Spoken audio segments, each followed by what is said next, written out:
আমি দীপ। আমি একজন ফটোগ্রাফার।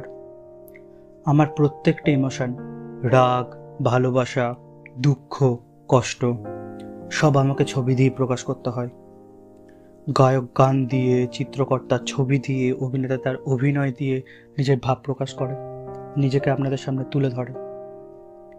আমি ফটোগ্রাফার, আমি এগুলো একটাও পারি না। আমাকে নিজের তোলা ছবি দিয়েই এটা করতে হয়। আশেপাশের সব দেশে, ভারত বলুন, বাংলাদেশ, পাকিস্তান, নেপাল, ভুটান, সব দেশে যেখানে মানুষ কষ্টে আছে, যুদ্ধ দাঙ্গা দেখে আমার অস্থির লাগে। মনে হয় আমি যেটা ভাবছি, যেটা চিন্তা করছি, যে ক্ষত স্থানগুলো আমার তৈরি হচ্ছে, আপনাদের সামনে সেগুলো তুলে ধরি, আপনাদেরও দেখাই।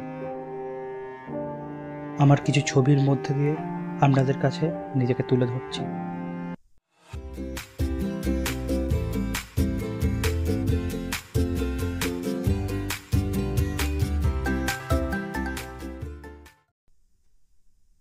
আমার এই প্রথম ছবিটা, একটা দেশে একটা ছোট্ট ছেলে ছিল, যার স্বপ্ন ছিল আকাশ ছোঁয়া। পড়াশোনা করে সে বড় মানুষ হতে চায়, যেরকম সব দেশে সব কালে অনেক মানুষ হতে চায়, ঠিক সেরকম প্রথম ছবিটা সেটার ব্যাপারেই। একটা ছোট্ট ছেলের রাজা হওয়ার স্বপ্নকে নিয়ে। এই ছবিটা আমাদের আশা দেয় ভবিষ্যৎ নিয়ে। আমার দ্বিতীয় ছবিটা,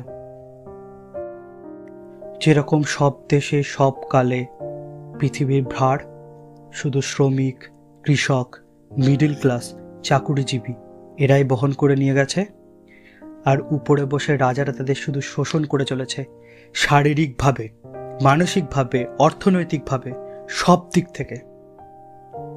আমার এই ছবিটা সেটারই প্রতিবাদ জানাই, সেটাকেই দেখাই আপনাদের সামনে। আমার তৃতীয় ছবিটা, কথায় আছে না, রাজায় রাজায় যুদ্ধ হয়, উলুখাগড়ার প্রাণ যায়।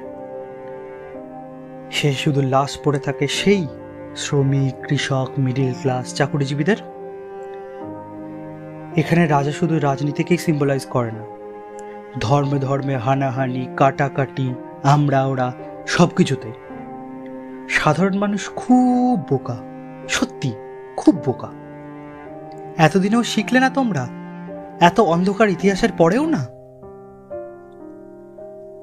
আজ ভারতে, বাংলাদেশে ছাত্রদের উপর যে অত্যাচার চলছে, চাকরি নেই, শিল্প নেই, রোজগার নেই, শিক্ষার ন্যূনতম স্বাধীনতাটুকু নেই, হাজার হাজার লাখ লাখ ছাত্রের জীবন আজ খুব সংকটে। না হয় তাদের তিলে তিলে মারা হচ্ছে, না হয় তাদের গুলি করে। আমার এই ছবিটা সেটারই প্রতিবাদ জানায়।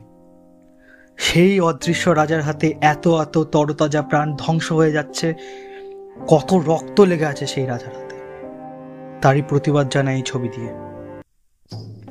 জেগে ওঠো মানুষ, জেগে ওঠো।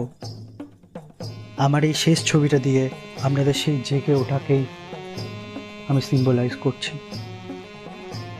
আমাদের রক্তে সত্যজিৎ রায় এমনভাবেই বসে আছেন যে তার কথা ছাড়া আমি এটাকে আরো ভালোভাবে তুলে ধরতে পারছি না।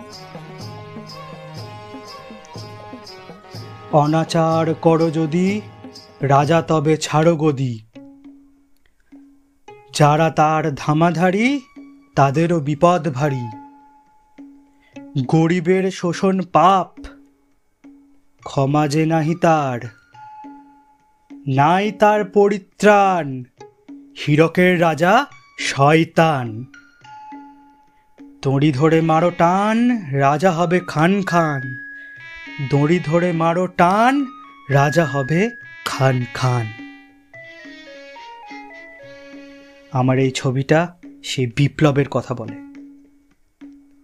ধন্যবাদ, নমস্কার। আমি দীপ।